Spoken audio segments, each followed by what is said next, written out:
सभी को मेरा नमस्कार। मैं Kuldeep Birwal, lecturer in commerce, government senior secondary school Kilayat, district Kaithal, आप सबका आज की ऑनलाइन क्लास में स्वागत करता हूं।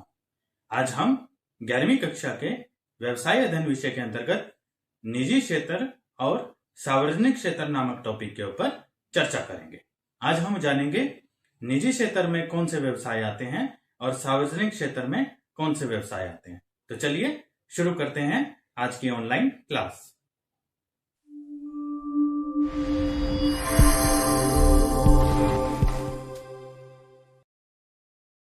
तो चलिए शुरू कर लेते हैं निजी क्षेत्र एवं सार्वजनिक क्षेत्र। तो सबसे पहले टॉपिक शुरू करने से पहले एक बात जान लेते हैं। निजी तथा सार्वजनिक क्षेत्र एक अर्थव्यवस्था के सफलतापूर्वक संचालन के लिए इस तरह जरूरी है जैसे कि एक कैंची को कार्य करने योग्य बनाने के लिए उसमें दो ब्लेडों का होना जरूरी है। ठीक है, तो मतलब दोनों का महत्व देखिए क्या है। जब कैंची में अगर एक ब्लेड होगा तो वो कार्य नहीं कर पाएगी, लेकिन दोनों ब्लेड देते ही जो उसका कार्य है वो कर पाएगी। इसीलिए किसी भी देश की एक अर्थव्यवस्था के अंदर निजी और सार्वजनिक क्षेत्र दोनों का जो है वो मिक्सचर होना बहुत बहुत जरूरी है। तो चलिए सबसे पहले हम जान लेते हैं कि आज हम क्या सीखेंगे। हम चर्चा करेंगे आज निजी क्षेत्र के अर्थ और उसकी विशेषताओं की, निजी क्षेत्र के उपक्रमों के प्रारूप की हम चर्चा करेंगे आज, सार्वजनिक क्षेत्र का अर्थ और उसकी विशेषताएं जानेंगे, सार्वजनिक उपक्रमों के प्रारूप को हम समझेंगे और इसके साथ साथ हम विभागीय उपक्रम और उसकी विशेषताएं, लाभ, सीमाएं, उपयोगिता इत्यादि सभी के ऊपर आज हम चर्चा करने वाले हैं। इसके साथ ही सार्वजनिक क्षेत्र के निगम, उसकी लाभ, विशेषताएं, सीमाएं, उपयोगिता इत्यादि के ऊपर भी हम आज चर्चा करेंगे। साथ ही साथ सरकारी कंपनियां क्या होती हैं, उनकी विशेषताएं, लाभ, सीमाएं, उपयोगिता और सार्वजनिक उपक्रमों का तुलनात्मक अध्ययन हम करेंगे आज। और साथ ही साथ सार्वजनिक और निजी उपक्रमों में अंतर भी जानने का हम आज प्रयास करेंगे। और आज हम अपनी जो है वो वीडियो के अंत में हम चर्चा करेंगे सार्वजनिक क्षेत्र की बदलती भूमिका और मिश्रित क्षेत्र के बारे में। ठीक है, चलिए शुरू करते हैं आज का अपना जो है वो ऑनलाइन क्लास। निजी क्षेत्र उपक्रम का अर्थ। ऐसे उपक्रम जिन पर स्वामित्व पूर्णतः निजी लोगों का होता है। स्वामित्व का मतलब जो उसके मालिक हैं, पूर्णतः 100% निजी लोगों का होता है और किसी भी राज्य या केंद्रीय सरकार का स्वामित्व के दृष्टिकोण से कोई हस्तक्षेप नहीं होता। मतलब राज्य सरकार का उसमें कोई हस्तक्षेप नहीं होता। तो निजी क्षेत्र का अर्थ क्या हो गया? एक ऐसा क्षेत्र जिसमें मैं या आप या हमारे जैसे लोग जो है वो एक उपक्रम शुरू कर सके, एक व्यवसाय शुरू करें जिसमें सरकार का कोई रोल ना हो, सरकार का कोई हिस्सेदारी उस व्यवसाय के अंदर ना हो। उसको उसमें आने वाले जितने भी प्रकार के व्यवसाय आ जाएंगे वो सभी के सभी निजी क्षेत्र के या फिर निजी उपक्रम जो है वो कहलाएगा। चलिए आगे बढ़ाते हैं इसी टॉपिक को और हम जान लेते हैं अब इसकी निजी क्षेत्र के कुछ उदाहरण ले लेते हैं ताकि थोड़ा कंसेप्ट और ज़्यादा क्लियर हो जाए। तो रिलायंस ग्रुप, आप सबने नाम सुना होगा। रिलायंस कैपिटल, रिलायंस कम्युनिकेशन, जो जियो फोन या जियो मोबाइल हम यूज़ करते हैं, कनेक्शन लेते हैं। रिलायंस इंफ्रास्ट्रक्चर, जो इंफ्रास्ट्रक्चर के एरिया के अंदर जो है वो काम करती है, कंस्ट्रक्शन से रिलेटेड। रिलायंस हेल्थ, इनके इंश्योरेंस वगैरह आते हैं। रिलायंस एंटरटेनमेंट, इनके बहुत सारी ऐप और जो है ये टीवी चलाने वाले वो जो सेट होते हैं।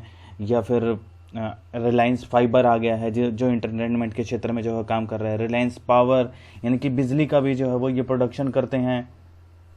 साथ ही साथ बहुत सारी रिलायंस की इंडस्ट्रीज़ हैं, रिटेल का काम करते हैं। रिलायंस शॉप्स हैं बहुत सारी, रिलायंस ट्रेंड के नाम से आपको शहरों के अंदर जो है वो मिल जाएंगी। फिर इसके साथ जैसे आदित्य बिरला ग्रुप हो गया, ठीक है, तो ये क्या करते हैं, सीमेंट बनाते हैं। या आइडिया के हम कनेक्शन ले लेते हैं, मोबाइल कनेक्शन से इत्यादि।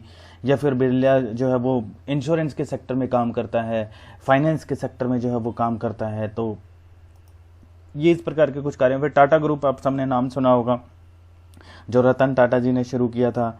ये इंश्योरेंस के सेक्टर में जो है वो इनका बिजनेस है, फाइनेंस के सेक्टर में इनका बिजनेस है, टाटा कम्युनिकेशन के सेक्टर में इनका बिजनेस है, टाटा कंसल्टेंसी का काम करती है। जो है वो टाटा मोटर्स हैं जो बस, ट्रक, कार इत्यादि बनाते हैं। टाटा पावर है, बिजली का भी काम करती है। और सबसे बड़ा जो इनका व्यवसाय है वो टाटा स्टील्स है, जो स्टील का जो है वो काम करती है।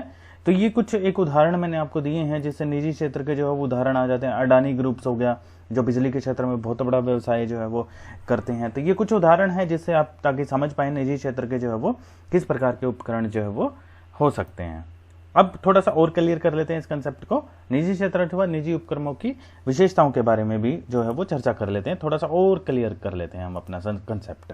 अगर आप अर्थ अच्छे से समझ पाए होंगे तो विशेषताएं बहुत अच्छे से समझ पाएंगे, अगर अर्थ नहीं समझ पाए तो विशेषता समझ लेंगे तो अर्थ को जो है वो हम बना सकते हैं। तो उस सबसे बड़ी विशेषता लाभ उद्देश्य। निजी क्षेत्र का उद्देश्य अत्यधिक लाभ अर्जित करना होता है। यद्यपि इस क्षेत्र का मुख्य उद्देश्य लाभ कमाना है, फिर भी वर्तमान में इसके द्वारा सामाजिक उत्तरदायित्व को भी समझा जाना चाहिए। ठीक है, तो लाभ उद्देश्य तो इनका मुख्य उद्देश्य है ही। फिर उसके बाद में निजी स्वामित्व। इस क्षेत्र के उपक्रमों पर स्वामित्व पूर्णतः निजी लोगों का होता है, आपके मेरे जैसे, और किसी भी राज्य सरकार केंद्रीय सरकार के स्वामित्व का जो है वो इसके अंदर हिस्सेदारी का कोई भी सवाल नहीं उठता। तो ये भी एक अर्थ के अंदर हमने इसका पढ़ा था। फिर तीसरा जो है वो विशेषता है लाभ सफलता की कसौटी। निजी क्षेत्र के उपक्रमों की सफलता को लाभ की मात्रा के द्वारा मापा जाता है, लेकिन अब आज के समय में इसके सामाजिक उत्तरदायित्व का महत्व भी जो है वो बढ़ गया था। तो पहले ये माना जाता था जो जितना लाभ कमाता है निजी क्षेत्र के अंदर वो उतना ही बड़ा और बढ़िया व्यवसाय है, लेकिन आज के समय में सामाजिक उत्तरदायित्व का भी महत्व जो है वो इस क्षेत्र में बढ़ गया है। फिर इसके अलावा इसकी विशेषता हो सकती है निजी प्रबंध। इसका प्रबंध स्वयं व्यवसाय के स्वामियों के द्वारा किया जाता है। कंपनी की दशा में अंशधारियों द्वारा मनोनीत संचालन मंडल व्यवसाय की देखरेख करता है। और एक विशेषता और हो सकती है इसकी कम राजनीतिक हस्तक्षेप, क्योंकि इसमें जो है वो सरकार या राज्य सरकार केंद्रीय सरकार का कोई महत्व रोल नहीं होता, इसमें हिस्सेदारी नहीं होती, तो राजनीतिक हस्तक्षेप भी जो है वो कम होता है। तो निजी क्षेत्र का जो है वो मेरे ख्याल से अर्थ आप लोग समझ गए होंगे। व्यवसाय के उस क्षेत्र को कहते हैं हम जिसके अंतर्गत निजी व्यक्तियों द्वारा, मैं निजी व्यक्ति, आप निजी व्यक्ति, या फिर निजी लोगों के समूह के स्वामित्व वाले व्यवसाय जो है वो हम सम्मिलित करते हैं। ठीक है, चलिए आगे बढ़ाते हैं टॉपिक को। निजी उपक्रमों के प्रारूप को जान लेते हैं कि किस प्रकार के हो सकते हैं। तो निजी क्षेत्र में स्थापित किए जाने वाले व्यावसायिक संगठनों को वैधानिक दृष्टि से हम दो भागों में बांट सकते हैं, गैर निगमित और निगमित। ठीक है, तो हम दो हिस्सों में जो है वो इसको बांट सकते हैं। इसको आगे फर्दर जो है वो और ज्यादा हम डिटेल में पढ़ेंगे जब एकल स्वामित्व आएगा। तो गैर निगमित श्रेणी में आने वाले व्यावसायिक संगठनों को हम बिना किसी पंजीकरण के रजिस्ट्रेशन के हम शुरू कर सकते हैं, अर्थात इनको प्रारंभ करने के लिए किसी अधिनियम इत्यादि की जो है स्वीकृति की आवश्यकता नहीं होती। वहीं दूसरी ओर निगमित श्रेणी में आने वाले व्यावसायिक संगठनों को प्रारंभ करने के लिए विभिन्न व्यवसायों से संबंधित अधिनियमों के अंतर्गत पंजीकरण करवाना बहुत जरूरी होता है, तथा इन अधिनियमों के द्वारा इनकी गतिविधियों को भी हम जो है वो कंट्रोल कर सकते हैं। चलिए जान लेते हैं अब जो है वो हम किस प्रकार के जो है वो प्रारूप जो है वो हो सकते हैं निजी उपक्रमों के। सबसे पहला जैसा आप देख रहे हैं एकल स्वामित्व, एकाकी व्यापार। जैसा कि इसके नाम से पता चल रहा है एकाकी, इसमें केवल एक ही व्यक्ति जो है वो स्वामी होता है। यही व्यक्ति पूंजी लगाता है, उसका प्रबंध करता है, सारा जोखिम जो है उसी व्यक्ति का होता है और संपूर्ण लाभ और हानि का दायित्व भी इसी का ही होता है। एकाकी व्यवसाय व्यावसायिक संगठन का सबसे पुराना और सबसे सरल रूप है। इस प्रकार के व्यवसाय की स्थापना के लिए किसी भी प्रकार की कोई अहम औपचारिकताओं की आवश्यकता हमें नहीं होती है, तो एक व्यक्ति के द्वारा शुरू किया जाता है। फिर ये हमने पढ़े थे पिछले चैप्टर में, वही आ रहे हैं। संयुक्त हिंदू परिवार व्यवसाय, ज्वाइंट हिंदू फैमिली बिजनेस। जब व्यावसायिक उपक्रमों को चलाने वाले व्यक्ति एक ही परिवार के सदस्य होते हैं तो वे व्यवसाय को एक पारिवारिक व्यवसाय की भांति चलाते हैं, तो इसे संयुक्त हिंदू परिवार व्यवसाय कहा जाता है। इस प्रारूप में व्यवसाय के नियंत्रण का अधिकार परिवार का जो मुखिया होता है, कर्ता जो होता है, उसके हाथ में रहता है। परिवार के अन्य सदस्य मुखिया के नियंत्रण और निर्देशन में कार्य करते हैं। परिवार का जो सबसे बड़ा व्यक्ति होता है उसी को ही परिवार का मुखिया माना जाता है तथा उसे ऋण लेने या अन्य पक्षकारों से सौदा करने या निर्णय लेने का पूर्ण अधिकार होता है। परिवार के अन्य सदस्य मुखिया से लाभ व हानि का लेखे की मांग नहीं कर सकते, लेकिन वे पूर्वजों की संपत्ति में विभाजन की मांग कर सकते हैं। पूरा का पूरा हमने चैप्टर इसके ऊपर पढ़ा था। तो अगर इसमें लायबिलिटी की जब बात आती है, दायित्व की बात आती है, तो मुखिया को छोड़कर शेष सभी जो सदस्य होते हैं उनका दायित्व सीमित होता है, जबकि मुखिया का दायित्व असीमित होता है और इस व्यवसाय का जो है निर्माण हिंदू अधिनियम, हिंदू लॉ के अधीन जो है वो किया जाता है। ठीक है, चलिए आगे बढ़ते हैं। साझेदारी, पार्टनरशिप। साझेदारी के अंतर्गत न्यूनतम 2 और अधिकतम 50 व्यक्ति एक समझौते के आधार पर व्यवसाय को चलाते हैं तथा इसके लाभ और हानि को आपस में बांटते हैं। साझेदारी व्यवसाय की स्थापना या तो एकाकी परिवार को विस्तृत करने के उद्देश्य से की जाती है या फिर 2 या 2 से अधिक व्यक्ति जो है वो मिलकर एक नया व्यवसाय को स्थापित करने के उद्देश्य से जो है वो साझेदारी की जाती है। या फिर हम कहें तो व्यवसायिक संगठन के इस प्रारूप की आवश्यकता एकाकी व्यवसाय की सीमाओं और असफलताओं के कारण होती है। मान लो अकेले व्यक्ति ने शुरू किया, असफल हो गया तो एक पार्टनर और मिला लिया ताकि थोड़ा सा जोखिम भी बढ़ जाए और अगर नुकसान हो तो उसकी भी रिकवरी की जा सके, तो फिर उसके बाद साझेदारी शुरू हो जाती है। फिर उसके बाद में संयुक्त साहस, जॉइंट वेंचर। व्यवसायिक संगठन के इस स्वरूप के अंतर्गत 2 या 2 से अधिक व्यक्ति, सदस्यों की संख्याओं पर कोई प्रतिबंध नहीं है इसके अंदर, उसमें 50 था, मिलकर किसी एक विशेष कारोबार को अस्थायी रूप से चलाते हैं। लाभ हानि को सभी संयुक्त उपक्रमी जो मिलकर व्यक्ति जो इकट्ठा कर रहे हैं पूर्व निर्धारित अनुपात में बांट लेते हैं। तो जब शुरू करते हैं तो अनुपात में निर्धारण कर लेते हैं, उसी में बांटते हैं फिर लाभ को। विशेष कार्य के पूर्ण हो जाने पर संयुक्त साहस का ठहराव यानी कि एग्रीमेंट जो है वो खत्म हो जाता है। जो भी उनको कार्य जिसके लिए भी वो इकट्ठे हुए थे, जैसे ही वो कार्य पूर्ण होगा तो ये ऑटोमेटिकली एग्रीमेंट जो है वो खत्म हो जाएगा, जिसके परिणाम स्वरूप संयुक्त उपक्रम के साझेदारों का दायित्व भी खत्म हो जाता है। यह व्यवसाय प्राय माल के प्रेषण के लिए, कंपनी के अंशों, ऋण पत्रों का अभिगोपन, अंडरराइटिंग इत्यादि करने के लिए, भवन, सड़कें, पुल, नहरों आदि का निर्माण करने के लिए ही स्थापित किया जाए। जैसे ही नहर, पुल, सड़क इत्यादि ये बन गए और ये जो है संयुक्त साहस जो है वो खत्म हो जाता है। फिर उसके बाद में 5वां संयुक्त पूंजी कंपनी, ज्वाइंट स्टॉक कंपनी। स्वामित्व के इस प्रारूप को ऐसे व्यवसाय के जो है वो रूप में माना जाता है जिसमें अधिक पूंजी की आवश्यकता हो और जोखिम भी अपेक्षाकृत बहुत अधिक हो। यह एक निगमित श्रेणी का व्यवसायिक संगठन है। इसी आधार पर इसकी स्थापना कंपनी अधिनियम 1956 के अंतर्गत की जाती है। संयुक्त पूंजी कंपनी विधान द्वारा निर्मित एक कृत्रिम व्यक्ति के रूप में कार्य करती है जिसका अस्तित्व अपने सदस्यों से पृथक होता है, अलग होता है। इसकी एक अपनी अलग स्टैंप होती है जिससे इसके पृथक अस्तित्व की जानकारी मिलती है। इसके सदस्यों का दायित्व भी सीमित होता है। इनका संचालन अंशधारियों द्वारा, जो शेयर जो होल्डर्स होते हैं उनके द्वारा चुने हुए प्रतिनिधियों के द्वारा किया जाता है, जिन्हें हम बोर्ड ऑफ डायरेक्टर्स यानी कि संचालक मंडल कहते हैं। फिर उसके बाद हमारा आ जाता है सहकारी उपक्रम। ये हम सारे जो है ना चैप्टर पहले पढ़ चुके हैं। अच्छा, संयुक्त पूंजी कंपनी जो है वो उसको हम 2 हिस्सों में भी बांट सकते हैं, निजी कंपनियां और सार्वजनिक कंपनियां। दोनों प्रकार की कंपनियों में अंतर का मुख्य आधार अंशों का हस्तांतरण है, सदस्यों की संख्या है, अंश या ऋण पत्र जारी करने के लिए जनता को आमंत्रित करना, जन निक्षेप में विनियोग करने के जनता को आमंत्रित करना और चुकता पूंजी की न्यूनतम राशि, यही इसके मुख्य आधार हैं जो निजी कंपनी और सार्वजनिक क्षेत्र को जो है वो डिफरेंशिएट करते हैं। हमारा आ जाता है सहकारी उपक्रम, कोऑपरेटिव एंटरप्राइजेस।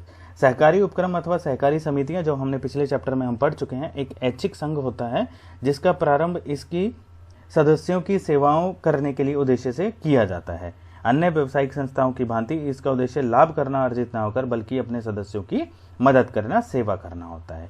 ये व्यवसाय प्राय एक विशेष वर्ग की जरूरत तथा वित्तीय रूप से कमजोर लोगों के लिए ही खोला जाता है। तो हम इसके बारे में डिटेल में हम पहले ही पढ़ चुके हैं पिछले चैप्टरों में। चलिए आगे चलते हैं। हमारा टॉपिक आ जाता है सार्वजनिक क्षेत्र। तो सार्वजनिक क्षेत्र का अर्थ पहले जान लेते हैं, फिर विशेषताएं वगैरह और ये सारी चीजें हम समझेंगे।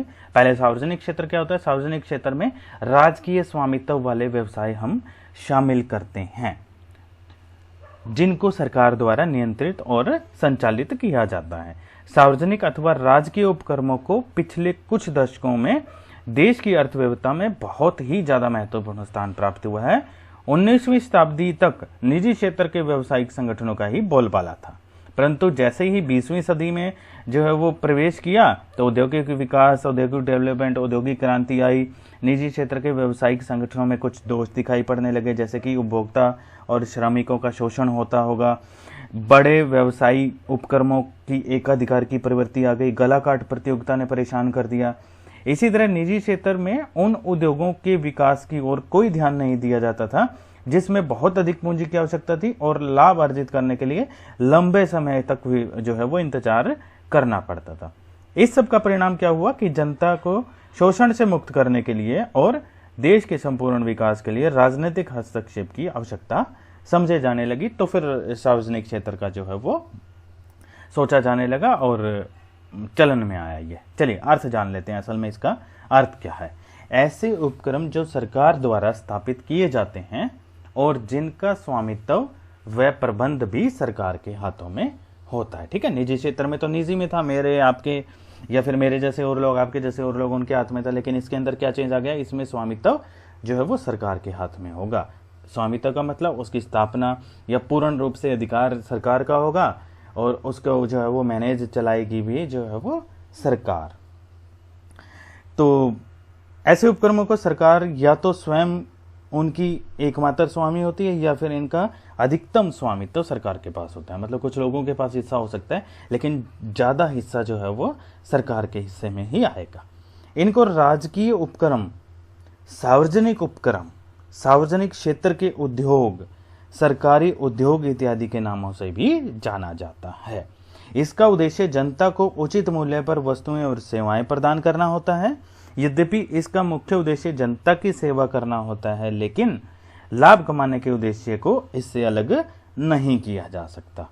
वास्तविकता यह है कि ये उपक्रम समाज की सेवा करते हुए उचित लाभ कमाने के उद्देश्य से स्थापित किए जाते हैं। मतलब मुख्य उद्देश्य समाज की सेवा करना है, लेकिन लाभ कमाना जो है वो इनका सेकेंडरी ऑब्जेक्टिव रहेगा। यहां यह स्पष्ट कर लेना बहुत जरूरी है कि जो ये इस प्रकार की जो सरकारी संस्थाएं हैं या उपक्रम हैं, जैसे कि सरकारी अस्पताल हो गए, सरकारी कॉलेज हो गए, ये जो है वो सरकारी उपक्रम जो है वो नहीं है। अतः केवल उन सरकारी संस्थाओं को ही सार्वजनिक उपक्रम कहा जाएगा जो आर्थिक और व्यावसायिक क्रियाएं करते हैं। तो सरकारी कॉलेज या सरकारी अस्पताल, उनका उद्देश्य जो है वो लाभ कमाना नहीं है, उनका उद्देश्य तो सिर्फ और सिर्फ जनता की सेवा करना है। तो हमें ये डिफरेंशिएट कर लेना है कि जहां पर भी यूं लगे हमें कि जनता की सेवा तो हो रही है लेकिन साथ साथ लाभ कमाना भी उसका सेकेंडरी ऑब्जेक्टिव है, तो फिर हम उनको सार्वजनिक उपक्रम कह सकते हैं। ठीक है, तो चलिए आगे बढ़ाते हैं इसको। सार्वजनिक उपक्रमों के हम उदाहरण ले लेते हैं। नेशनलाइज्ड बैंक, क्या आप जानते हैं नेशनलाइज्ड बैंकों के क्या क्या नाम हो सकते हैं? चलिए मैं आज आपको बता देता हूं। जैसे कि भारतीय स्टेट बैंक, आप लोगों ने नाम सुना होगा जरूर, नहीं सुना? Punjab national bank, UCO bank, ठीक है, oriental bank of commerce, Canara bank इत्यादि, ये जो है वो ये सार्वजनिक उपक्रम जो है वो उसके अंदर दायरे में आते हैं। इनका उद्देश्य जो क्या है, जनता की सेवा करना है, लेकिन साथ ही साथ ये लाभ कमाने का भी उद्देश्य रखते हैं। जैसे कि लोन दिया, जनता को जरूरत थी तो लोन दिया, लेकिन बदले में ब्याज ले लिया। ठीक है, फिर इसके अलावा नाल्को हो सकता है, नेशनल एल्यूमिनियम कंपनी लिमिटेड। ठीक है, तो ये इनका उद्देश्य भी जनता की सेवा करना है, साथ ही साथ ये लाभ भी कमा रहे हैं। फिर HPCL हो सकता है, हिंदुस्तान पेट्रोलियम कॉर्पोरेशन लिमिटेड। फिर BPCL हो सकता है, भारत पेट्रोलियम कॉर्पोरेशन लिमिटेड। फिर सेल हो सकता है, steel authority of India limited. ये आप नाम याद रख सकते हैं, पेपर में लिखें, अच्छे मार्क्स आने के चांसेस बढ़ते हैं। इसके अलावा और बहुत सारी हो सकती हैं, तो आप ये होमवर्क भी कर सकते हैं। आप न्यूज़पेपर वगैरह में ढूंढें, इंटरनेट पर ढूंढें कि इसके अलावा और कौन कौन सी सार्वजनिक उपक्रमों के उदाहरण हो सकते हैं। मैंने आपको 5-6 जो है वो ये बता दिए हैं। चलिए आगे बढ़ाते हैं। विशेषताएं, सबसे पहले राजकीय स्वामित्व, जैसा हमने अर्थ में पढ़ा था। सार्वजनिक उपक्रमों का स्वामित्व या तो पूर्ण रूप से केंद्रीय या राज्य सरकार या स्थानीय सरकार के पास हो सकता है, या फिर निजी क्षेत्र में भी अगर सरकार की ज्यादा भागीदारी है तो भी हम उसको सार्वजनिक क्षेत्र में ले सकते हैं। लेकिन अब कंडीशन क्या है इसके अंदर, सरकार के पास कुल अंश पूंजी का कम से कम 51% भाग होना चाहिए। तो मान लो निजी क्षेत्र का व्यवसाय है, उसकी जो टोटल पूंजी जो है उसके अंदर अगर 51% भाग सरकार के पास में है तो हम उसको सार्वजनिक क्षेत्र का उपक्रम जो है वो मान लेते हैं। यहां पर यह स्पष्ट कर लेना बहुत जरूरी है कि राजकीय का अर्थ राज्य से नहीं बल्कि सरकार से है, जिसमें सभी प्रकार की सरकारें जो है वो सम्मिलित हो सकती हैं।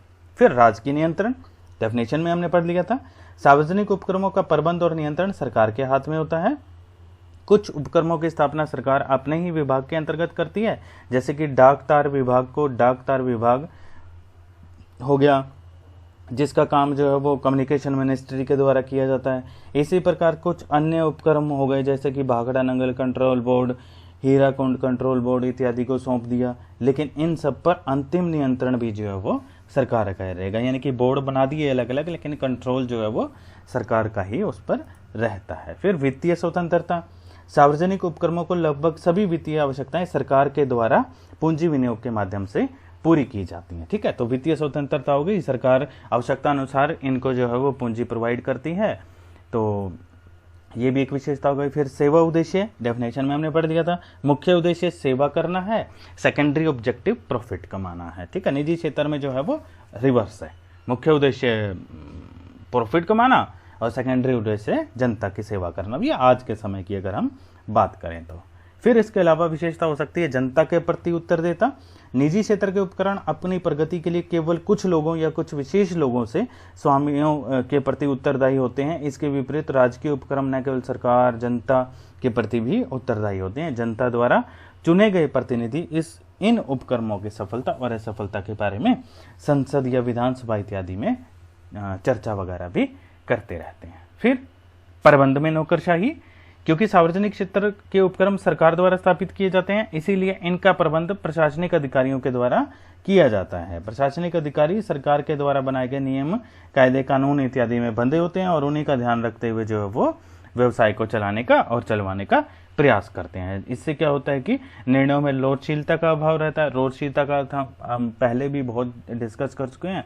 लोडशीलता का मतलब होता है जरूरत के हिसाब से उनमें परिवर्तन कर लेना। ठीक है, तो लेकिन निजी क्षेत्र के व्यवसाय में ये विशेषता पाई जाती है। फिर मधुर औद्योगिक संबंध, निजी क्षेत्र के व्यवसायियों की अपेक्षा सार्वजनिक क्षेत्र के उपक्रमों का दृष्टिकोण अधिक उदार होता है। ये उपक्रम ऐसी नीतियों को अपनाते हैं जो उनके कर्मचारियों, उपभोक्ताओं और अंततः पूरे समाज के लिए प्रॉफिटेबल हो, हितकारी हो। सार्वजनिक उपक्रमों की इस विशेषता के कारण ही अन्य सभी पक्षकारों के साथ मधुर संबंध इनके बने रहते हैं। फिर सभी वर्गों के लिए उपयोगी, सार्वजनिक उपक्रम समाज के किसी भी वर्ग, किसी एक वर्ग की नहीं बल्कि पूरे के पूरे समाज की उपयोगी जो है वो सिद्ध होते हैं। उदाहरण के लिए सार्वजनिक क्षेत्र का डाक व तार विभाग समाज के सभी लोगों की एक समान से ही सेवा करता है। वो गरीब और अमीर जो है वो दायरे में नहीं आता। कुछ क्षेत्रों में एकाधिकार, कुछ क्षेत्रों में सार्वजनिक उपक्रमों का एकाधिकार है। एकाधिकार का अर्थ आप जानते हैं, किसी एक विशेष उद्योग को केवल सार्वजनिक क्षेत्र में ही स्थापित किया जाना। मतलब कोई एक ऐसा उद्योग जो सिर्फ सार्वजनिक क्षेत्र में ही एस्टेब्लिश किया जा सकता है। निजी क्षेत्र का कोई व्यवसायी जो है वो उसको एस्टेब्लिश नहीं कर सकता, जैसे कि रेलवे, डाक सेवाएं इत्यादि। समाज सेवा के लिए ऐसा करना जरूरी भी है, क्योंकि इन उद्योगों के अधिक लाभ न होने के कारण निजी क्षेत्र के उद्यमी भी इनके अंदर अधिक रुचि नहीं रखते हैं। चलिए आगे बढ़ाते हैं, प्रारूप देख लेते हैं क्या होता है। थोड़ा सा बड़ा चैप्टर है ये। सबसे पहला विभागीय उपक्रम। सार्वजनिक उपक्रमों को संचालित करने का यह सबसे अधिक प्रचलित प्रारूप है। ये उपक्रम अनिवार्यतः पूर्ण रूप से सरकारी स्वामित्व के नियंत्रण में काम करते हैं। कौन करते हैं? विभागीय उपक्रम। विभागीय सचिव इनका मुख्य कार्यकारी अधिकारी होता है। चीफ एग्जीक्यूटिव ऑफिसर, सीईओ बोलते हैं इसको, जो मंत्रालय के निर्देशन और नियंत्रण में कार्य करता है। प्रतिवर्ष इनका बजट बनता है, जिसकी स्वीकृति सरकार से ले ली जाती है। इन उपक्रमों के वर्ष भर के कार्यकलापों, प्रगति व अन्य संबंधित मामलों की रिपोर्ट जो है वो संसद, विधानसभा इत्यादि में चर्चा की जाती है। इसकी स्थापना सार्वजनिक उपयोगिता की सेवाओं के लिए की जाती है। ठीक है, जैसे कि उदाहरण के लिए हम बात करें तो Indian postal and telegraph department, ministry of communication, ministry of railway, Indian railways, all India radio, Doordarshan, इस प्रकार की जो है ये विभागीय उपक्रम के अंदर आती हैं। इसकी विशेषताएं क्या होती हैं? इनकी स्थापना सरकारी विभाग के रूप में सरकार द्वारा की जाती है और प्रत्येक सरकारी विभाग को एक विशेष मंत्रालय के साथ में जोड़ दिया जाता है। फिर इनका पूर्ण रूप से सरकारी स्वामित्व होता है। फिर इसके अंदर जो है वो एक विभागीय सचिव जो नियुक्ति करते हैं, जो इसका संचालन करता है। इसकी वित्त व्यवस्था का पूर्ण रूप से भार जो है वो सरकार के ऊपर होता है। फिर इसके अंदर जितने भी लोग काम करते हैं उनकी नियुक्ति जो है वो या तो पब्लिक सर्विस कमीशन के द्वारा की जाती है, या फिर स्टाफ सिलेक्शन बोर्ड के द्वारा, या फिर रेलवे की अगर हम बात करें तो रेलवे सर्विस कमीशन के द्वारा की जाती है। इनका कोई अलग से अस्तित्व नहीं होता, इन पे कोई मुकदमा नहीं कर सकता। ये अपने नाम में संपत्ति नहीं रखते और न ही सरकार की अनुमति के बिना किसी पर मुकदमा करते हैं, और न ही इन पर मुकदमा किया जा सकता है। वो मिनिस्ट्री के ऊपर जो है वो जाती है बात। फिर इनके पास में प्रशासनिक स्वतंत्रता नहीं होती, क्योंकि ये एक सरकारी विभाग के रूप में कार्य करते हैं। अच्छा, इनका लाभ क्या है सरकारी उपक्रम का, जब इतना अच्छा इसको बताया जा रहा है? और सबसे पहले तो स्थापना इसकी सरल है। सरकार चाहे तो स्थापना कर देती है, किसी भी व्यक्ति की जो है वो हेल्प की आवश्यकता नहीं पड़ती। फिर दूसरा, इन उपक्रमों पर प्रबंध संबंधी मंत्रालय द्वारा निर्धारित नियमों के अंतर्गत किया जाता है, तो वे शिक्षित और प्रशिक्षित अधिकारियों के द्वारा किया जाता है, तो इनके ऊपर नियंत्रण करना भी आसान रहता है। फिर विभागीय उपक्रम जो होते हैं, इससे सरकार की आय में वृद्धि होती है और साथ ही साथ कर भार में कमी होती है। ठीक है। फिर इसकी व्यवस्था जो है वो सरलता से की जा सकती है, क्योंकि सरकार ने करनी होती है। फिर फंडों का उचित उपयोग कर सकती है सरकार। तो ये विभागीय उपक्रम की जो है वो बहुत बढ़िया विशेषताएं हैं, लेकिन साथ साथ कुछ सीमाएं भी हैं इसकी। क्या? शीघ्र कार्रवाई की कमी होती है।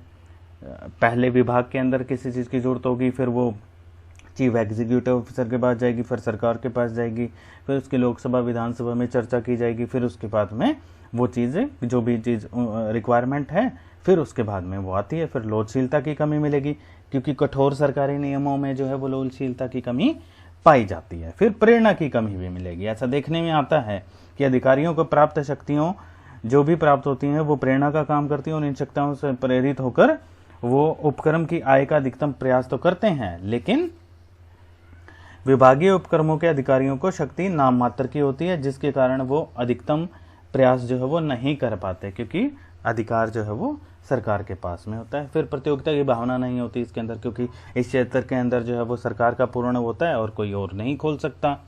ठीक है, तो ये कुछ ऐसी हैं। फिर इसके अलावा और क्या हो सकती है उपयोगिता? भाई पूर्णतः सबसे बड़ा तो इसका फायदा यही है कि इसका मुख्य उद्देश्य जो है वो लाभ कमाना नहीं होकर जो है आम जनता की सेवा करना होता है। ठीक है, तो एक तो ये हो गया हमारा प्रारूप। फिर दूसरा आ गया हमारा वैधानिक या फिर सार्वजनिक निगम। ठीक है, इसके अंदर क्या होता है, अब मैं उदाहरण दे देता हूं इसके, तो फिर आसानी से समझ में आ जाएगा। जैसे कि LIC, reserve bank of India, IDBI bank, ASIC। ठीक है, तो ये कुछ ऐसे हैं जिससे नाम से बिल्कुल क्लियर हो जाता है कि ये किस जो है वो कार्य के लिए की जाती हैं। एक ऐसे सार्वजनिक उपक्रम से हम इसका अर्थ समझ लें जिसकी स्थापना संसद या विधानसभा के विशेष अधिनियम के द्वारा की जाती है, तो हम उसको सार्वजनिक निगम के नाम से जानते हैं। अधिनियम द्वारा ही प्रबंधन संचालन संबंधी विधियों की व्यवस्था की जाती है। इनकी शक्तियों और विशेषाधिकारों को भी निर्धारित पहले से ही कर लिया जाता है। ठीक है, तो अगर हम इसकी विशेषताओं की हम बात करें तो इसकी स्थापना आपको पता चल गया संसद या फिर राज्यसभा विधानसभा के विशेष अधिनियम के द्वारा की जाती है। पूर्ण रूप से सरकार का ही इसमें स्वामित्व होता है। इसका प्रबंधन भी सरकार द्वारा मनोनीत व्यक्तियों के द्वारा किया जाता है। इसकी वित्त व्यवस्था भी पूर्ण रूप से सरकार के द्वारा की जाती है, लेकिन अगर जरूरत पड़े तो जनता से भी उधार ले लिया जाता है।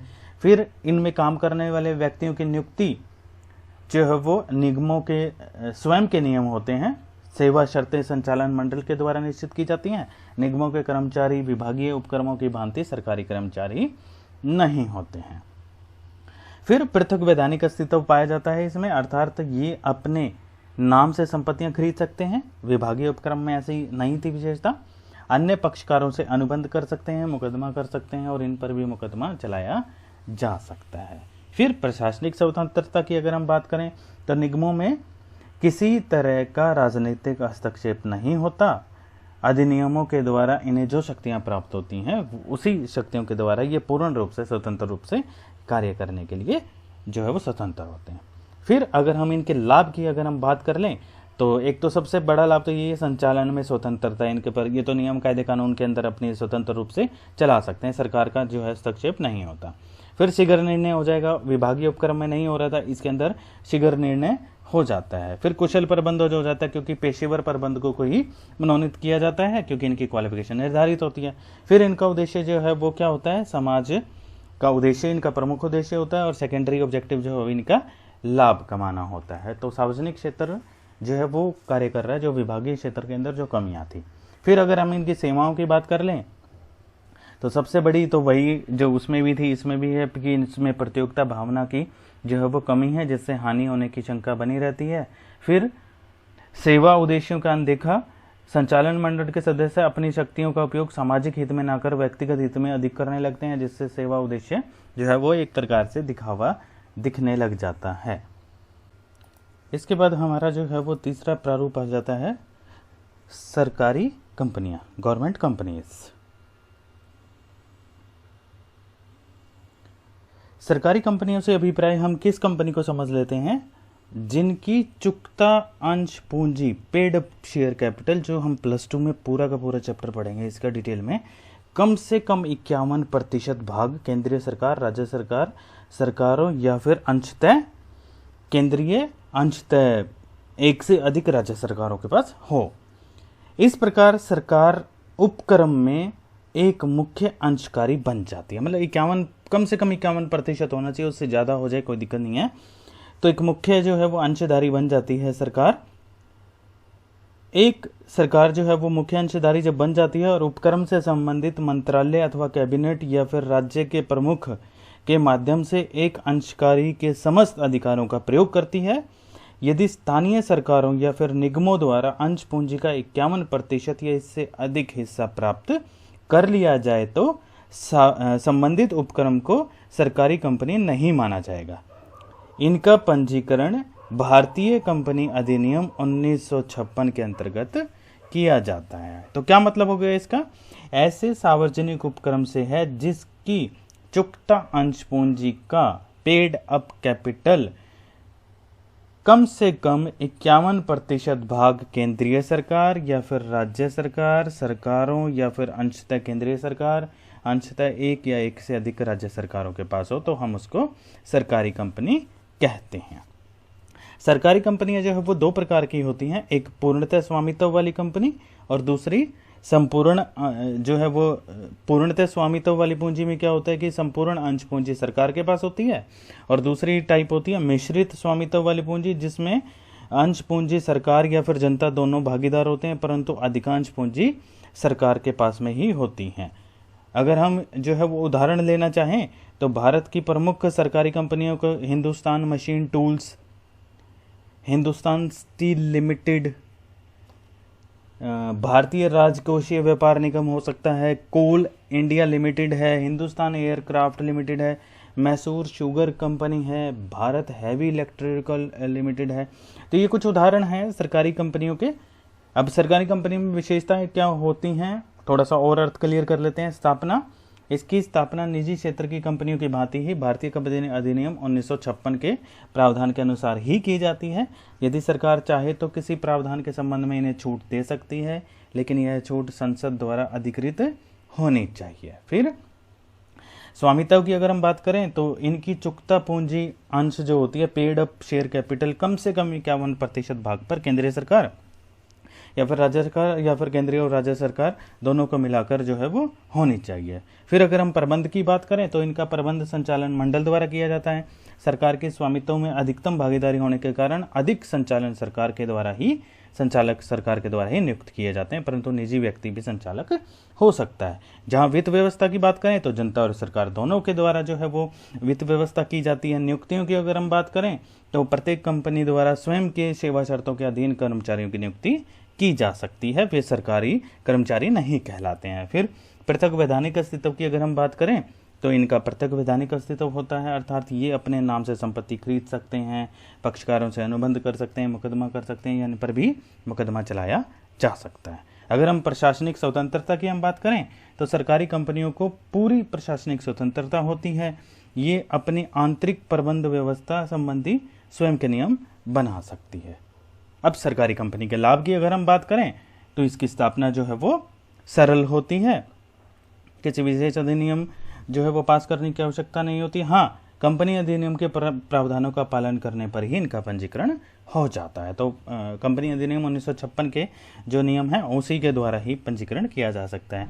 हम संचालन की स्वतंत्रता की बात करें तो सरकारी हस्तक्षेप न होने के कारण सरकारी कंपनियां अपनी गतिविधियों का संपूर्ण रूप से स्वतंत्र रूप से संचालन कर सकती हैं। फिर लोचशीलता जो है वो इसमें बहुत अधिक जो है वो पाई जाती है, ज़रूरत के हिसाब से ये उन चीज़ों में परिवर्तन कर सकते हैं। निर्णय में शीघ्रता जो है वो आती है। वित्त व्यवस्था जो है वो बड़ी आसानी से कर लेते हैं, सरकार पर निर्भर रहने की आवश्यकता नहीं है। जनता से पूंजी और ऋण के रूप में वित्त प्रबंध किया जा सकता है। निजी भागीदारी का लाभ इसके अंदर मिल जाता है। ठीक है, तो ये कुछ इसके लाभ हैं, साथ ही कुछ सीमाएं भी हैं इसकी। क्या सीमाएं हैं? अपूर्ण संचालन व्यवस्था, क्योंकि सरकारी कंपनियों में संचालन मंडल में अधिकांश संचालक सरकार के द्वारा मनोनीत किए जाते, क्योंकि अधिक हिस्सा होता है उसमें। तो उसकी क्या होता है कि विभिन्न मंत्रालयों में अपने प्रतिनिधियों के माध्यम से कंपनी में संचालन में हस्तक्षेप करते हैं। तो कह सकते हैं कि संपूर्ण संचालन स्वतंत्रता उसमें नहीं होती है। फिर नीतियों में स्थायित्व नहीं पाया जाता इसमें। सरकारी कंपनियों के चेयरमैन व अन्य उच्च अधिकारियों में जल्दी परिवर्तन होने के कारण नीतियों में स्थायित्व होना जो है वो संभाविक रूप से कम हो जाता है और वे पूर्ण रूप से जो है उद्देश्यों की प्राप्ति नहीं कर पाते। फिर इसके अलावा क्या कमी हो सकती है? पेशेवर कुशलता की कमी मिलती है। कंपनी के व्यवसाय को चलाने के लिए पेशेवर कुशलता की आवश्यकता होती है और सरकार के द्वारा मनोनीत संचालकों में जरूरी नहीं है कि वो कुशलता पाई जाए। फिर इसके अलावा सार्वजनिक जवाबदेही का जो डर इसमें लगातार बना रहता है, क्योंकि वार्षिक रिपोर्ट का संसद में प्रस्तुत किया जाता है, तो वहाँ पर आलोचना के डर से उच्च प्रबंध जोखिम वाले निर्णय नहीं ले पाते। इस कारण जो है वो कंपनी व्यवसायिक दृष्टिकोण से पिछड़ती चली जाती है। अब यूटिलिटी क्या है, इसकी उपयोगिता क्या है? जहाँ सरकार के साथ साथ निजी भागीदारी भी आवश्यकता, वहाँ पर सरकारी कंपनी हम एस्टेब्लिश कर लेते हैं। जहाँ आर्थिक गतिविधियों को बढ़ावा देना हो, जैसे कि भारतीय राजकीय व्यापार निगम इत्यादि की स्थापना जो है वो इसी के अंतर्गत की गई है। फिर जहां विभिन्न पक्षकारों के हित खतरे में हो, जैसे कि सरकार ने कर्मचारी, विक्रेताओं या जनता के हित में स्वदेशी कॉटन मिल्स के अधिकांश अंश जो है वो क्रय कर लिए थे, तो जो वहाँ पर हमें सरकारी कंपनी कन्वर्ट कर देते हैं। जहाँ सरकार की इच्छा एक नए उपक्रम को स्थापित करके निजी क्षेत्र में हस्तांतरित करने की हो, तो वहाँ पर भी सरकारी कंपनी आ जाती है। तो जहाँ जहाँ ये इस प्रकार की आवश्यकता पड़ती है वहाँ पर हम फिर सरकारी कंपनी में उसको कन्वर्ट कर देते हैं। तो बच्चों, आज के लिए इस वीडियो में इतना ही, क्योंकि चैप्टर बहुत लंबा है तो इसको हम 2 हिस्सों में बांट रहे हैं इस क्लास को। तो आज की वीडियो में इतना ही। इससे अगला जो सेकंड पार्ट होगा उसके अंदर हम बाकी जो पार्ट बचा हुआ है, जिसमें हमारा रह गया कि सार्वजनिक उपक्रमों में तुलनात्मक अध्ययन हमारा जो हिस्सा रह गया, सार्वजनिक और निजी क्षेत्र में अंतर हमारा जो है वो अभी इस चैप्टर में बचा हुआ है। फिर सार्वजनिक क्षेत्र की वर्तमान समय में बदलती भूमिका के ऊपर हमें बहुत ज़रूरी है चर्चा करनी है हमें। और हमारा जो टॉपिक जो है इस चैप्टर जो हम ख़त्म करेंगे वो मिश्रित क्षेत्र नामक छोटे से पॉइंट से करेंगे। फिर उसके बाद में जो मुख्य महत्वपूर्ण प्रश्न होंगे वो आप उसके बाद में अटेम्प्ट कर पाएंगे। तो इस वीडियो में इतना ही। आप सबका धन्यवाद।